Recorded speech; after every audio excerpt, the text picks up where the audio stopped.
Kok jadi ngeri ya Pak Ustadz? Lah memang ngeri, masuk surga itu ngeri, susah. Bukan masuk surga itu gampang.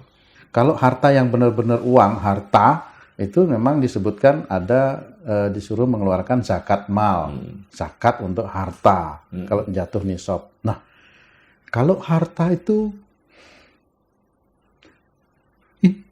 badan ini untuk zakatnya itu seperti apa Pak Ustadz?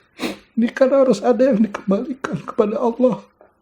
Bismillahirrahmanirrahim. Assalamualaikum warahmatullahi wabarakatuh. Waalaikumsalam warahmatullahi. Sahabat beriman dimanapun berada, kita jumpa lagi di Ustadz Danu Official Channel bersama saya Tung, dan sudah hadir bersama saya pula guru kita semua Pak Ustadz Danu.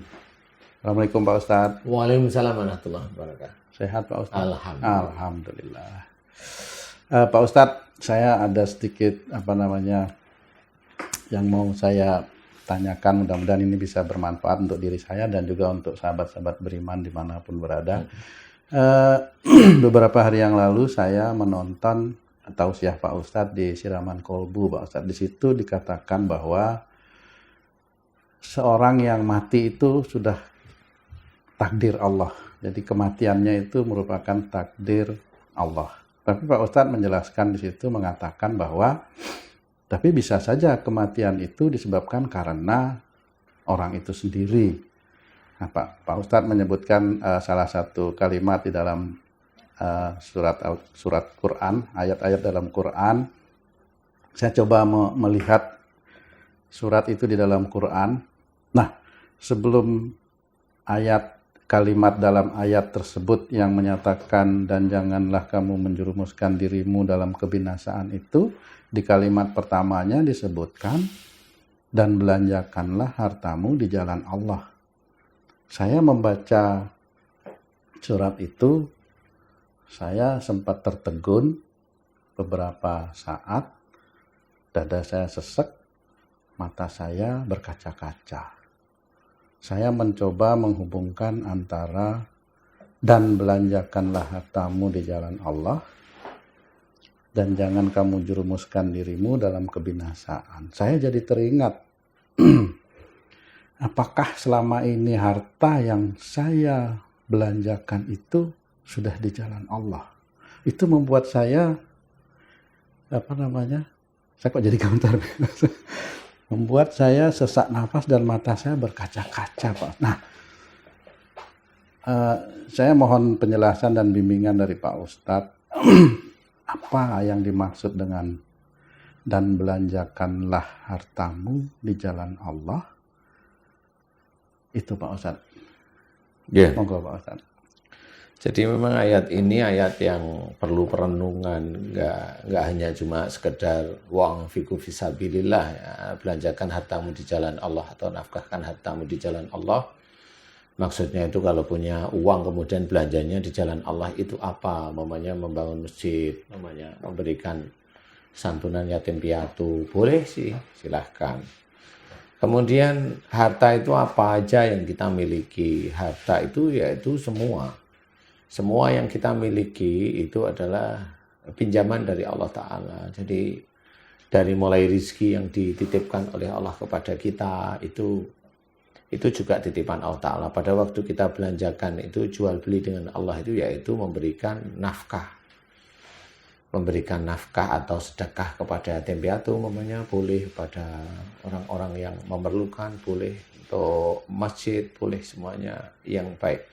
Cuma pada saat kita itu membelanjakan harta di jalan Allah itu ada hal yang harus kita fahami. Jadi namanya di jalan Allah itu niatnya harus lillahi ta'ala. Tidak bisa kita itu bersedekah untuk niatnya biar kaya. Oh, itu bukan jalan Allah. Itu dunia.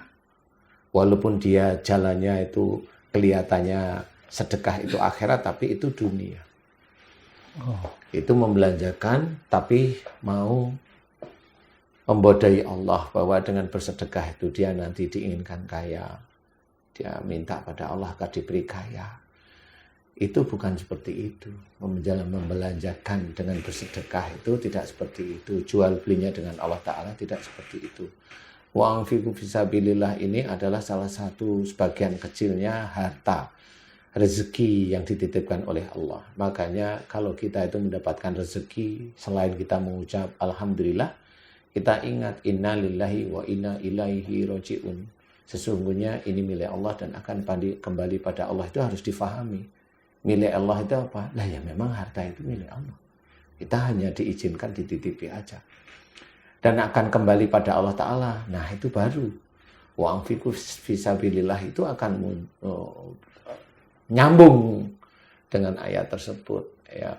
Nyambung bahwasanya semua yang kita miliki milik Allah. Dan kita belanjakan di jalan Allah. Fisabilillah. Jadi di titik itulah kita harus memahami. Apakah kita sudah membelanjakan harta kita itu di jalan Allah?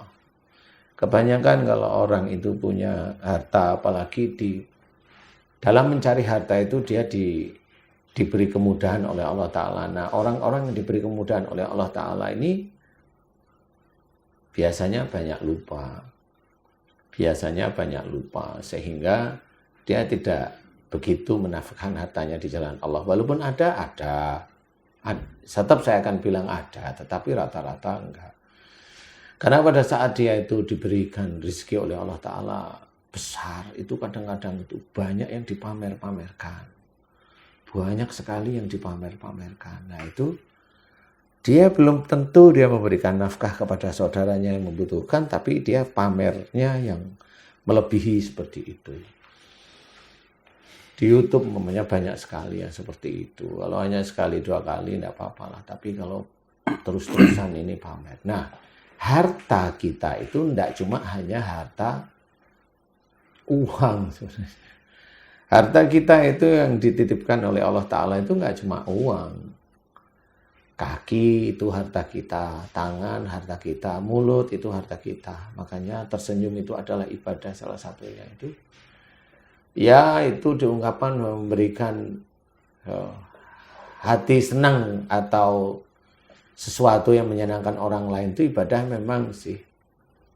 Kemudian mata kita juga harta kita, telinga kita harta kita, otak kita harta kita. Kalau cuma masalah harta wujudnya uang, ya kita sudah banyak tahu lah.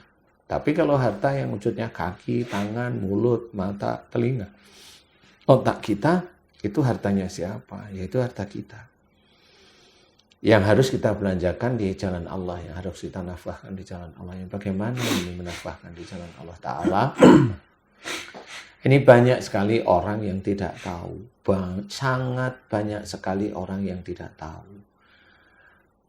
Salah satunya membelanjakan di jalan Allah itu tahu. Satu, umpamanya Allah itu menyuruh kita itu tidak marah, ngomel.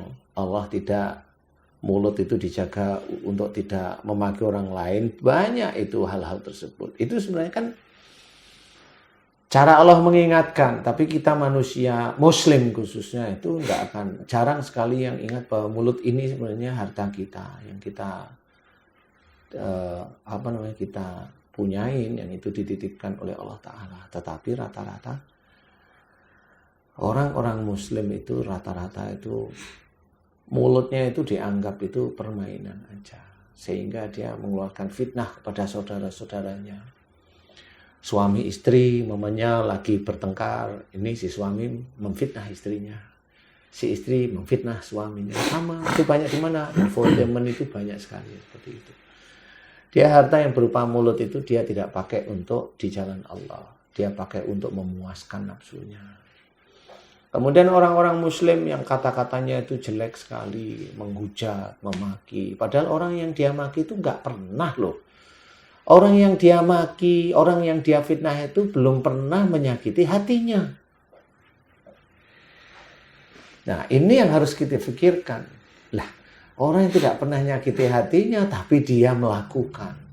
Nah itu berarti dia tidak membelanjakan mulutnya itu di jalan Allah. Dia memaki. Ya harusnya dia gunakan itu menjadi amal soleh yang baik. Ya, kalau dia mau ngomong orang biasa ya bicaralah yang baik, kan seperti itu. Memaki, saudaranya sendiri dimaki, kemudian difitnah, Banyak sekali hal tersebut itu muncul di YouTube, itu sangat banyak sekali difitnah, sehingga orang yang mendengar fitnahan dia itu ya otomatis jengkel. Ini saya bilang orang ya. Jengkelnya itu adalah menjadi pembalik istilahnya, bahwa walaupun dia seorang muslim tapi dia tidak bisa menjaga mulutnya, ya dia tetap nanti dia bertanggung jawab mulutnya itu di akhirat. Jangan berarti terus dia itu sholat, terus baca Quran, terus pintar bahasa Arab, terus selamat. Enggak bisa. Selamat di akhirat itu tidak hanya cuma sholat. Banyak para ustadz, para ulama itu paham kalau masuk surga itu bukan dari amalnya, tapi dari rahmat Allah. Nah itu memang dituliskan oleh Allah Ta'ala dalam Quran. Nah, itu kita harus paham. Nah, rahmat Allah itu yang bagaimana? Nah, rahmat Allah itu akan diberikan pada orang-orang yang taat sebenarnya. Taat itu yang menjalankan satu persatu. Dia tahu mulut ini titipan Allah Ta'ala. Dia pergunakan mulut ini berkata yang baik dan benar. Dia tahu jari-jari ini titipan Allah Ta'ala. Bagaimana menafkahkan jari-jari ini di jalan Allah. Dia harusnya itu menulis sesuatu atau mengerjakan komputer itu tidak memotong-motong video orang agar orang itu jatuh di depan manusia yang lain, di depan saudara. Itu tangannya memotong ini. Tangan inilah yang menjadikan fitnah nantinya. Tangan ini akan menjadikan fitnah. Dia tidak akan berjalan di jalan Allah. Dia tidak menafkahkan jari-jarinya ini di jalan Allah Ta'ala. Dia memfitnah. Nah, dia akan bersaksi nanti di akhirat jari-jarinya. Jari-jari yang menjadikan saudaranya yang seiman itu tersakiti oleh jutaan orang yang dia kelola. Dan orang itu bertobat pada Allah Ta'ala dan meminta maaf sama orang yang dia sakiti, saya yakin gak akan. Kalau itu tidak akan, pada waktu dia mati, dia terpuruk. Dan dia nggak akan selamat nanti di akhirat. Karena apa? Dia tidak meminta maaf sama saudaranya. Dan dia tidak tahu. Dan lewat jari-jari inilah. Apalagi lewat kata-kata. Di mana kata-katanya itu juga salah. Lewat mulutnya itulah dia menyakiti saudaranya. Lewat cara berpikir. Berpikirnya dia juga salah. Karena apa? Itu kan pikiran penemumu, bukan dalil yang jelas makanya. Kalau seorang muslim itu dia yakini bersaudara, dia akan menjaga martabat saudaranya, bukan mau menjatuhkan. Satu. Nah kemudian apalagi ini orang ini nggak akan selamat nanti di neraka, yakin. Karena sudah jelas, wa anfiqu fisabilillah wala tulqu biaidikum ila tahluka, dan janganlah kamu menyerumuskan dirimu dengan perbuatanmu ke dalam kebinasaan. Orang itu bisa binasa dengan perbuatan-perbuatan dia itu. Siapapun dia, walaupun dia orang yang sholat, dia akan bisa binasa. Karena apa? Oh, dia akan minta maaf kok kepada orang yang dia fitnah. Nggak akan. Saya sudah hafal sekali orang-orang seperti orang yang sombong. Nggak akan dia minta maaf. Kalau ada, jarang sekali. Sangat jarang sekali. Nah, orang yang seperti itu dia punya grup yang dia merasa dirinya benar. Nah, grup itulah yang akan menjadi kaum nanti di akhirat. Kaum yang suka menyalahkan saudaranya sendiri. Dia diibaratkan adalah memakan bangkai saudaranya sendiri. Itu sudah diibaratkan dalam surat Al-Hujurat itu. Orang harusnya paham seperti itu. Tetapi walaupun dia itu tahu agama, ya nggak tahu karena memang otaknya itu nggak sampai. Bagaimana dia berpikir? Dia itu berpikir bagaimana ini caranya menjadi suatu kebaikan. Nggak ada dalam pikiran dia itu suatu kebaikan. Adanya itu adalah jamaah saya, taklim saya, kaum saya ini ngikutin saya. Dan menjatuhkan saudaranya yang lain. Dan orang itu nggak akan dia minta maaf karena dia sombong. Siapapun orang Indonesia sombong, tetap dia masuk neraka. Orang Arab sombong, masuk neraka. Orang Mesir sombong, masuk neraka. Orang Turki sombong, masuk neraka. Nggak usah nunggu orang-orang yang non-Muslim yang masuk neraka. Permisi Pak Ustadz, berarti harta itu bukan hanya materi, bukan hanya uang, berarti harta itu termasuk pikiran, badan, tangan, kaki kita semua. Emang kamu dapat uang itu dari mana? Dari minta gini, nggak ngomong aja begini aja udah hartanya tangan itu. Wah, Kamu dapat uang dari mana? Kamu kerja kantoran.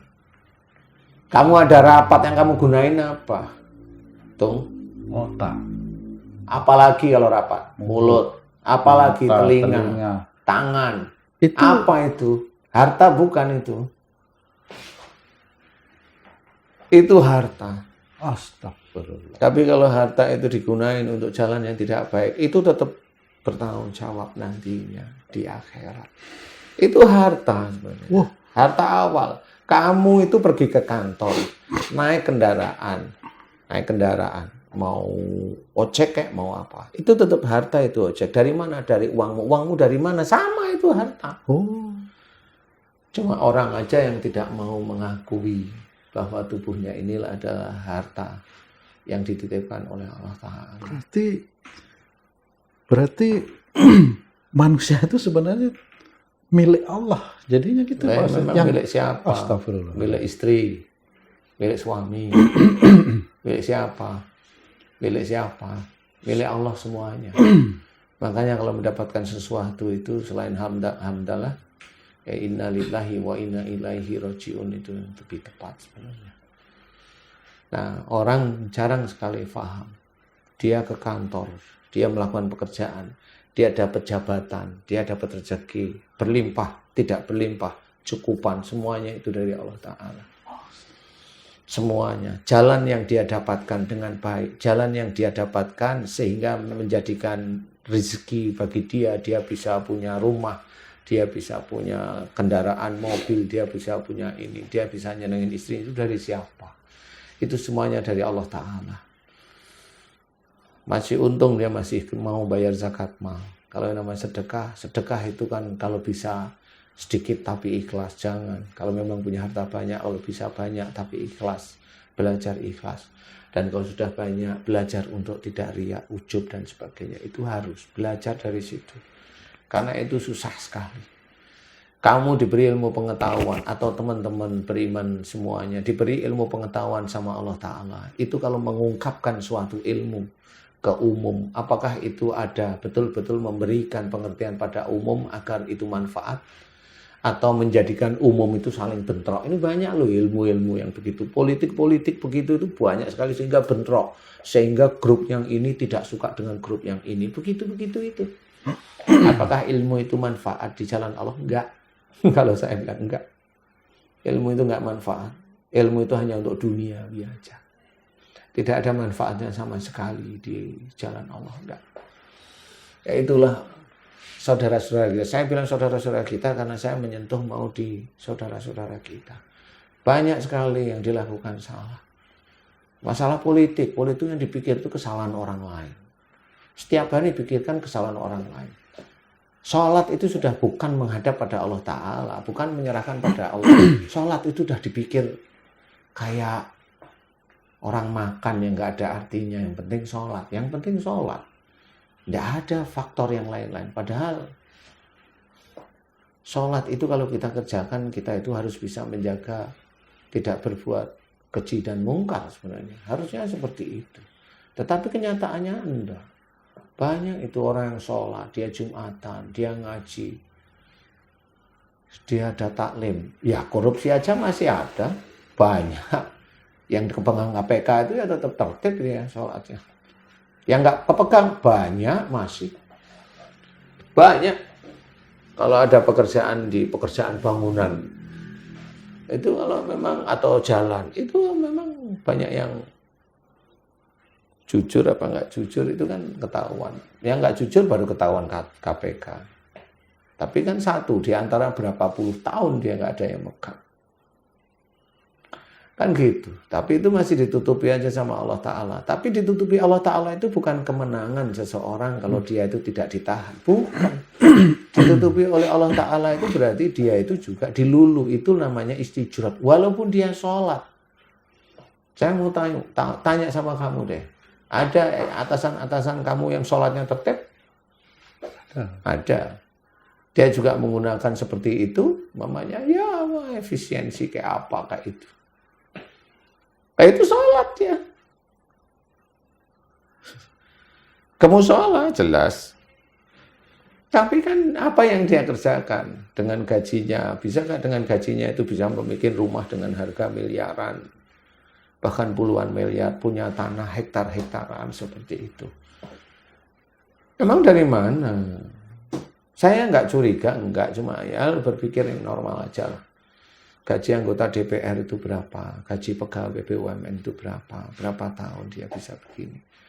Oh, belum yang jajaran GM umumnya, belum jajaran direksi, yang baru kapro aja udah mobilnya itu baru, rumah aja dia bangun lagi, udahlah. Yang begitu, itu bangga. Nanti dia bilang ini rezeki anak soleh mana? Anak soleh nggak seperti itu. Nah, ini yang harus kita kerjakan. Semua jari-jari tubuh kita itu milik Allah. Ini harta ini sebenarnya. Astagfirullah. Dia belanjakan untuk mana? Aduh. Itu ada tulangan, itu 40 tulangan untuk kolom. Dia tangannya menulis 10. Jadi 30 tulangannya dipasang. Ini harta ini untuk apa ini? Akhirnya ini menulis untuk mencuri. Masya Allah. Dan itu nanti dia dapat bonus, sudah mencuri dia dapat bonus dan dia katakan itu harta.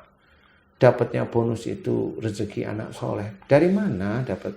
Emang Allah mau mengatakan dia anak soleh dengan seperti itu? Saya berani bilang enggak salah yang seperti itu. Jangan merasa diri kita itu soleh. Betul. Itu yang tidak bisa. Kalau harta, permisi Pak Ustadz, kalau harta yang berbentuk uang itu dia punya batas, ada nominal ya Pak Ustadz. Ya, ada tapi nominal. kalau tangan ini, Masya Allah, ini. Itu setiap hari digunain itu. Jadi gimana itu Pak Ustadz? Yang mana yang dimaksud dengan kalimat dalam ayat tersebut? Keseluruhan ini Iya seluruhnya, harta. iya harta. Besok itu kan di akhirat itu jelas dalam surat Yasin diceritakan bahwa besok itu mulut itu dikunci, tangan dan kaki menjadi saksi. Itu kan gambaran sebenarnya. Tangan dan kaki menjadi saksi itu gambaran. Sebenarnya menjadi saksi itu apa? Lah ya semua anggota tubuh manusia itu saksinya. Tanganmu dipergunakan untuk apa? Nah biasanya kalau teman-teman pendakwah itu kan menceritakan tangan itu dipergunakan untuk mencari rezeki halal apa enggak. Lah kan cuma gitu. Matanya itu loh. Kalau ada orang lain punya sesuatu dia tidak punya, padahal sama-sama muslim, dia iri, dia nggak tahu. Kemudian di otaknya pingin menjatuhkan orang itu, loh itu hartanya. Otak itu harta, harusnya dia berpikir. Seorang yang paham tentang agama itu harusnya berpikir jauh. Bukan hanya mengejar nafsunya. Dia tidak boleh seperti itu. Dia harus letakkan nafsunya itu di titik yang paling rendah. Tidak boleh menjadi nomor satu. Ya kalau benar. Kalau salah, dia akan menjadikan taklimnya dia, majelisnya dia itu salah semua. Itu memang tidak ditanyain besok di akhirat itu. Orang yang memfitnah melalui YouTube itu memang tidak ditanyain besok dia di akhirat. Orang yang mengakui kebenaran dari personal itu nggak ditanyain dia di akhirat. Ditanyain sama Allah Ta'ala. Dia bisa menang di dunia untuk merontokkan saudaranya dia. Benar dia menang di dunia. Walaupun saya tetap bilang, enggak, dia enggak menang. Menurut saya. Aduh, dia tidak menang. Tapi dia baru diberi istijrat oleh Allah Ta'ala. Kelihatan menang di dunia, tetapi enggak. Enggak. Karena mamanya sekelas dia itu orangnya itu tahu agama itu, enggak. Otaknya dia tidak pakai benar-benar. Nah ini harus berpikir, apalagi manusia biasa. Saya nggak menyalahkan, ini memang ini kan YouTube memang untuk kita-kita yang mau lebih dekat pada Allah Ta'ala. Ya. Pejabat ngurusin negara, ya saya tahu ngurusin negara. Tapi apa yang dia lakukan itu juga sama. Harta yang dia punya itu untuk apa? Kalau di situ ada masalah politik, ya dia punya trik untuk menjatuhkan politik atau lawan politiknya ini. Sama aja seperti itu. Dia sudah apa yang dia kerjakan itu belum tentu benar di hadapan Allah Ta'ala. Baik dan benar belum tentu. itu hanya nafsunya dia, tapi dia menjatuhkan temannya atau menjatuhkan, ya begitu itu yang dikerjakan manusia. Itu yang di jabatannya. Yang lain-lain banyak, sangat-sangat banyak sekali di dunia. Terus gimana dengan yang seperti itu mau masuk surga bagaimana? Wa anfiqu fisabilillah. Nafkahkan hartamu di jalan Allah. Belanjakan hartamu di jalan Allah. Kita nggak mampu nih. Kalau di YouTube memaki. Di YouTube dia pertama kali salam. Dia menebar salam. Tetapi memaki saudaranya yang lain. Apa itu? Kalau saya mah senyum-senyum, nggak apa-apa, saya ngingetin aja. Loh, kamu itu di awalnya salam kok, kamu belum ada di tengah-tengah aja udah memaki, kemudian mengejek. Sudah apa lagi? Salammu itu betul-betul tulus. Mulut itu hatimu, iman itu betul-betul benar apa? Hanya sekedar biar kelihatan Islam dengan salam itu. Emang malaikat dan Allah itu bisa tertipu dengan salam seperti itu? Ya enggak. Allah itu mengajarkan kalau kita menafkahkan harta kita, membantu, memberikan sedekah kepada orang lain. Jangan sampai mulut kita itu berkata, itu menyakiti hati orang yang kita beri sedekah. Itu udah tanda dari Allah Ta'ala, berarti bahwa kita kalau kita menebarkan salam, jangan sampai mulut berikutnya ini atau pekerjaan berikutnya itu melanggar yang kita kerjakan. Itu cara-cara Allah itu memberikannya seperti itu. Tetapi kenyataannya nggak jarang yang seperti itu. Walaupun ada orang-orang yang baik itu ada tetap. Tetapi paham nggak sebenarnya? Ada yang memang dakwah, tapi keinginannya itu dibangga-banggain. Ya ada pingin dia itu dakwah, pinginnya ini, tapi untuk mengejar harta duniawi. Ya ada yang dakwah tidak mengejar duniawi, dia mengejar akhirat. Ya ada. Yang akhirat bagaimana? Harus di breakdown semuanya. Akhirat itu gimana? Ayatnya banyak, hadis nabinya juga banyak kok. Baru ayat-ayatnya yang ringan aja udah kelepek-kelepek kan gitu. Dia dakwah atau memfitnah orang kan enggak, emang orang tahu. Kalau memang dia itu majelisnya suka memfitnah orang, ya udah satu grup itu besok kau masuk neraka, nyeng. Yang kamu fitnah itu saudaramu sendiri, di mana saudaramu sendiri itu belum pernah dia itu punya mulut jelek terhadap kamu, kan gitu. Nah inilah yang tidak pernah difikirkan. Mata ini harta kita. Melihat sesuatu, kemana kita lihat? Kita lihat mamanya saya itu pejabat, melihat itu kira-kira orangnya begini, ini daerah mana, ini udah kita libas. Kalau di daerah ini, wah ini kayaknya saya harus mencari besok dukungan politik daerah sini, oh ini nggak usah dilibas. Itu kan track otak dia sendiri. Itu kan yang punya track kan dia dan dia pergunakan untuk keseharian. Dia silahkan, tidak apa-apa kalau saya. Saya tidak pernah begitu mengurusin negara, tidak pernah ngurusin harta orang lain. Kenapa? Ya karena saya punya tanggung jawab sendiri, kan begitu. Wong saya punya tanggung jawab sendiri, mau ngomong ini harus hati-hati. Gimana caranya ngomong saya itu didengar, kemudian menjadi acuan untuk memperbaiki tauhidnya orang tersebut. Nggak bisa ngomong itu terus menjadi viral dengan omongan yang viral, nggak bisa. Masa saya ngomong, umpamanya saya ngomong tentang poligami, yes, lu ngapain saya dakwah kok ngomong poligami, yes, itu gimana sih? Kalau ayatnya lah, kalau ayatnya memang itu langsung kita bilang sami'na wa ata'na. Iya.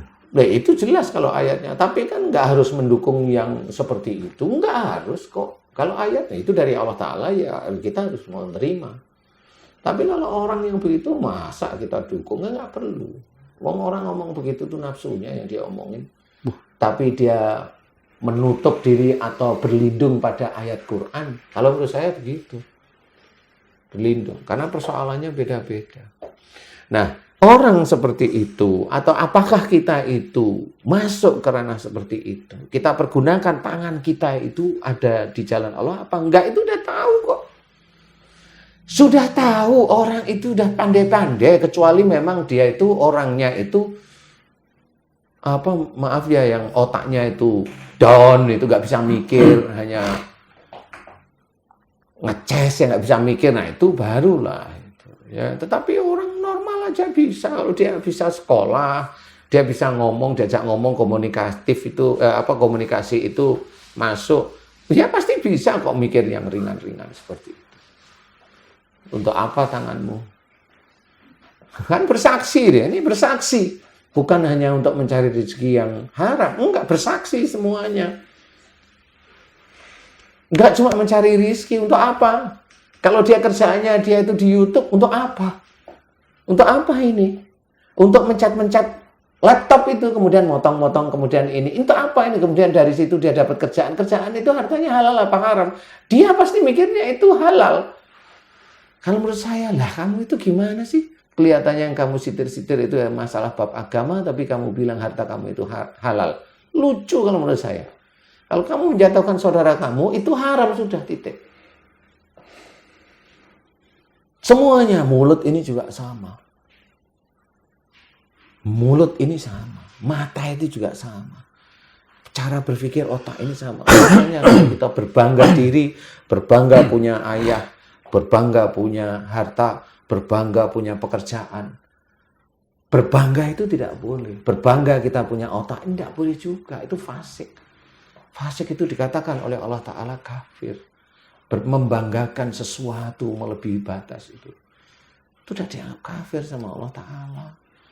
Makanya enggak boleh. Makanya kita harus berpikir, apa yang kita temukan, ya ini sebenarnya atas izin Allah. Jadi kalau udah atas izin Allah itu rendah kita jadinya. Kita rendah, kita kayak nggak punya kekuatan apa-apa.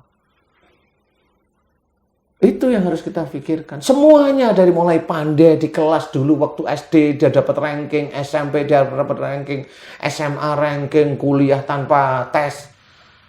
Emang dari mana? Kemudian dia jadi orang hebat ditanyain apa itu namanya From zero to hero itu apanya itu?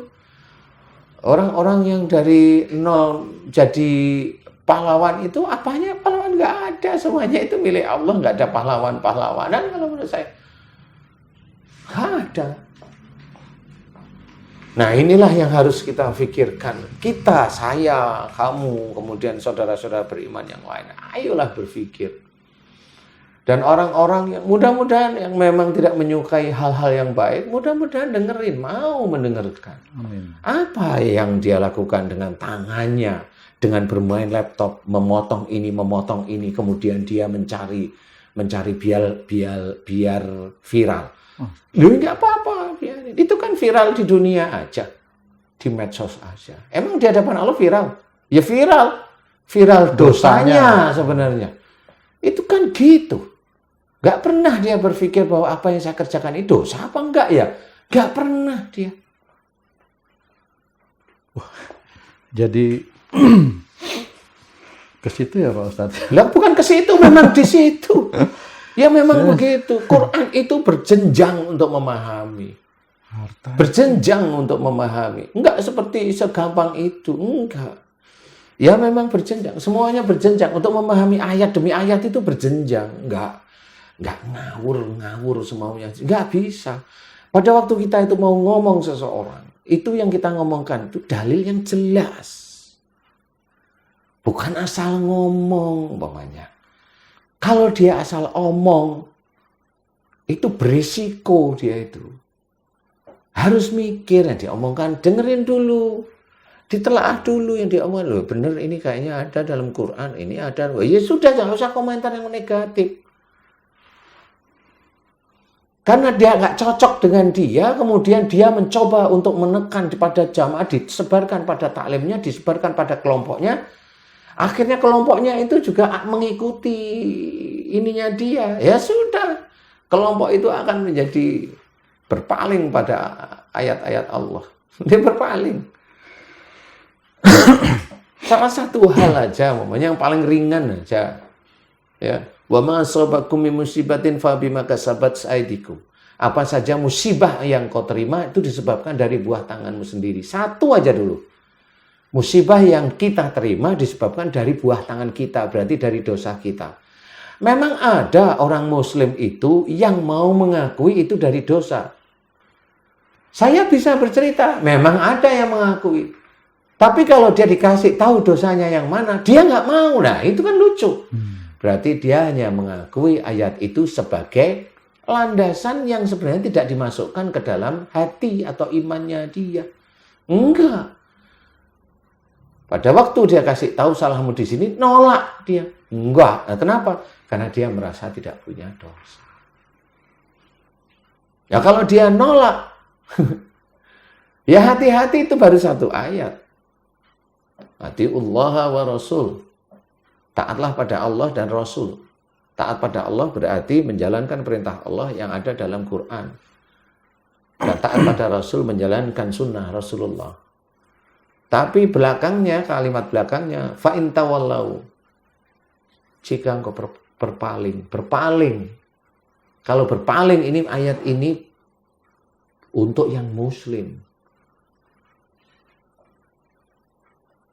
Bagaimana itu Pak Ustaz? Berarti dia tidak mau menerima satu ayat, dua ayat, Kafir. 3 ayat. Iya. Fa innallaha la yuhibbul kafirin. Allah menceritakan di situ.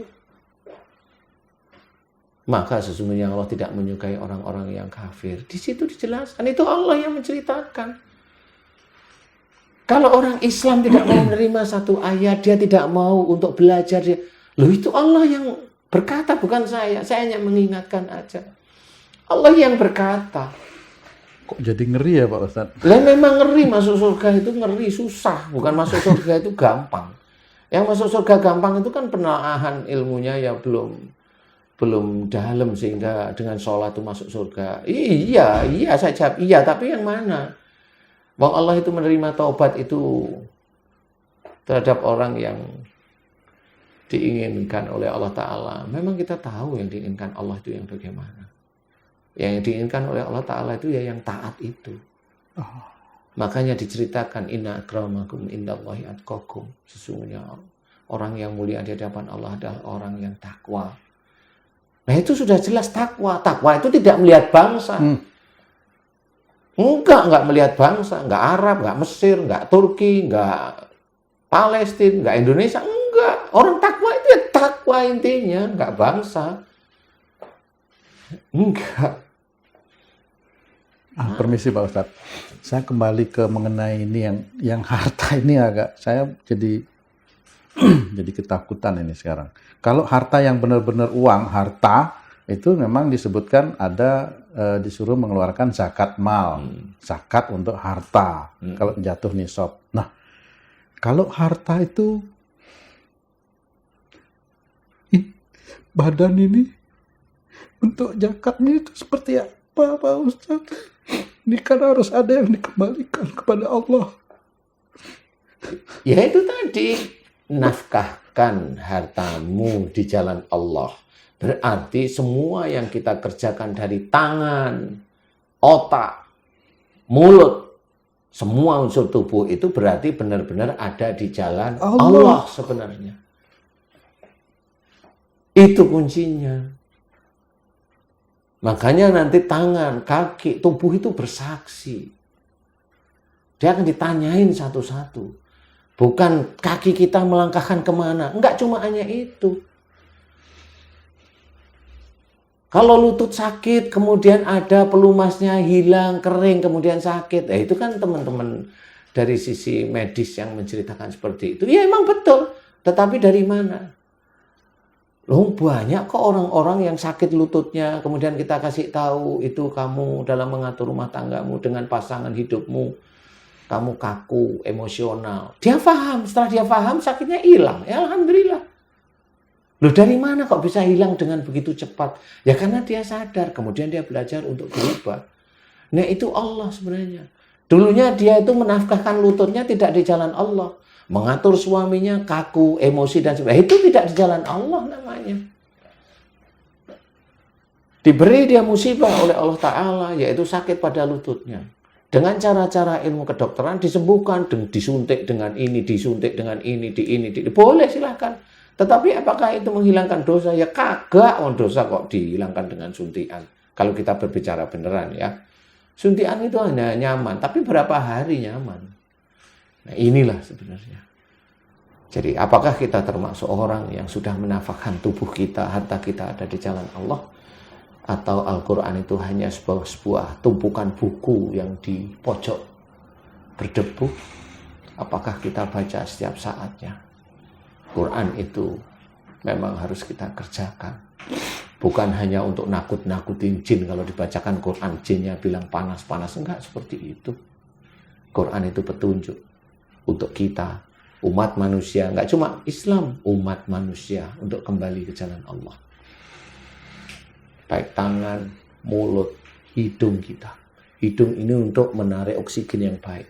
Tetapi kalau kita mencium udara nggak enak itu kan selalu ngomong ini ada yang tidak enak. Kemudian apa? Nyalahkan orang lain. Nanti hidung itu fungsinya juga sama. Ada orang berbuat jelek bukannya dinasihatin baik tapi dijelek-jelekkan. Nah itu fungsinya hidung. Sama dengan mata dan telinga. Itulah manusia. Itulah kita sebagai seorang Islam tapi tidak mampu membawa keislaman kita. Sehingga kita satu iman tapi saling menjatuhkan. Apa kita mau masuk ke dalam kelompok yang saling menjatuhkan? Saya jawab, saya tidak mau. Semua yang bersahadat itu adalah saudara saya. Walaupun saya difitnah, biarkan Allah yang memberikan hidayah kepada mereka. Karena apa? Ya memang itu tugas saya sampai sebegitu. Ya memang nggak boleh membalas. Saya membalas bisa? Insya Allah bisa. Tapi saya nggak mau balas. Karena saya ingin mulut saya, otak saya, tangan saya itu baik. Makanya saya hanya cukup satu kalimat. Kalau dia bersahadat, itu saudara saya. Cukup telaah kata-kata saya. Seperti itu. Kalau memang ada orang yang bilang, ini rezeki anak soleh. Dari mana rezekinya? Rezeki dari ngambil haknya orang lain. Dia kasih 400 juta, 300 juta, 100 juta. Dia bilang itu rezeki anak soleh. Dari mana solehnya? Wong sebelum dia dapat rezeki, dia yang ngambil sendiri. Ngambil itu ya nyuri. Dapat rezeki yang dikeluarkan dari 100 juta itu berapa persen? 2,5%. Padahal harta tersebut haram. Apanya yang jadi baik, benar itu yang mana? Apanya yang benar? Nggak benar. Kalau memang dia benar, keluarkan semuanya. Bonus itu buang. Kasih pada orang itu yatim piatu. Nah itu baru angkat jempol. Bagus. Saya salut. Saya senyum. Kamu udah berusaha. Saya salut. Adakah orang yang seperti itu? Wallahu a'lam, Pak Ustaz. Berarti untuk mencari ridho Allah itu susah ya Pak Ustaz? Iya susah memang. Ridho Allah untuk masuk surga itu memang susah. Semuanya diberikan oleh Allah Ta'ala. Kita sekolah diberikan kelulusan. Kita kerja diberikan rezeki. Itu semuanya itu alat Allah. Dan kita itu termasuk orang yang kufur atas nikmat. Kita orang-orang khususnya yang muslim itu banyak yang kufur. Nah, kita termasuk di situ enggak kita? Mau nggak mensyukuri nikmat dari mulut? Tahu nggak mensyukuri nikmat dari mulut ini? Salah satunya adalah berkatalah yang baik. Ajaklah semuanya itu di jalan Allah. Dalam segala hal. Segala hal. Makanya diceritakan wa anfiqu fisabilillah wa la tulqu bi aidikum ila tahluka. Nafkahkan hartamu di jalan Allah. Harta itu banyak. Mau rezeki dalam bentuk harta, mau tubuh itu nafkahkan di jalan Allah. Dan janganlah kamu menjerumuskan dirimu melalui perbuatanmu ke dalam kebinasaan. Orang yang mati itu biasanya itu dia ada binasa dari dia sendiri. Apa? Semuanya ayat terkait. Nah, orang sakit mati ayatnya sudah jelas. Orang sakit mati itu sudah jelas ayatnya. Berarti dia dari jalur salahnya. kembalinya dari titik yang mana Pak Ustadz? Ya mulai terus melalui tahu, kita tahu, ayo kita kerjakan, tahu satu ayat, ayo kita kerjakan 1-2 ayat, ayo kita kerjakan 1-2-3 ayat, ayo itu kita kerjakan, kita jaga muamalah kita sehingga senantiasa ada di jalan Allah Ta'ala, kan seperti itu. Makanya buntutnya tadi wa asinu, dan berbuat baiklah. Dan berbuat baiklah, Allah menyuruh dan berbuat baik. Jelas sekali. Berarti bagaimana kita berbuat baik dengan tangan kita, dengan mulut kita, dengan otak kita. Innallaha yuhibbul muhsinin, sesungguhnya Allah menyukai orang-orang berbuat baik. Nah, orang yang berbuat baik yang mengikuti inilah yang nanti akan masuk surga. Tapi semuanya di breakdown semuanya. Satu persatu persoalan itu akan dibuka oleh Allah Ta'ala karena sangat teliti. Di akhirat itu tidak bisa seperti di dunia saling bodoh-membodohi. Tidak. Allah itu tahu. Umpamanya saya difitnah, saya ngomong, oh bisa. Saya ambilkan ayatnya untuk menyerang. Bisa, insya Allah bisa. Tapi kenapa saya nggak lakukan? Itu kan saudara saya. Sudahlah, biarin. Saya berdoa mudah-mudahan dia dapat hidayah. Kan begitu. Saya letakkan Allah yang nomor 1. Saya anggap otak saya tidak mampu untuk melawan dia. Tidak mampu, tapi tersenyum saya. Itulah. Makanya satu kalimat ayat itu bisa merencanakan dari orang akhir baliknya, dia mendapatkan rezeki atau jodoh, itu di titik itu. Kemudian dia sakit-sakitan, kemudian dari matinya, kemudian masuk surganya, ayat ini sudah menceritakan. Wa anfiqu fisabilillah wa la tulqu bi aidikum ila tahluka wa asinu. Innallaha yuhibbul muhsinin. Ini jelas ini ayat ini. Nafkahkan hartamu di jalan Allah. Berarti kita disuruh oleh Allah Ta'ala semua yang ada dalam tubuh kita, termasuk harta yang dititipkan oleh Allah Ta'ala, itu untuk dinafkahkan di jalan Allah. Dan janganlah kita menjerumuskan diri kita ke dalam kebinasaan dengan perbuatan kita. Jangan berbuat jelek, jangan berbuat tidak baik, jangan fitnah, jangan punya keminter, jangan sombong, jangan ini. Semuanya kita jangan yang memang itu tidak disukai oleh Allah Ta'ala. Makanya Allah dalam kalimat berikutnya, berbuat baiklah. Jelas Allah menyuruh berbuat baik. Nah, berbuat baik harus di breakdown lagi, ya sholat sebagai seorang muslim, baca Quran. Setelah itu apa? Baru di breakdown yang lain. Dari baca Quran itu ketemu ayat-ayat yang lain. Jangan menyakiti saudara, hormati orang tua, cari rezeki yang halal. Kan banyak sekali itu akhirnya. Ayat 1 ini bisa menjadikan orang dari akhir baliknya. Iya. Sampai dia masuk neraka apa surga itu di ayat ini sebenarnya. Berarti yang menentukan itu manusia itu sendiri. Dia mau ke jalan mana itu? Bukan menentukan. Yang harus berusaha itu manusianya. Itu sendiri. Kalau dia mau masuk surga. Ya.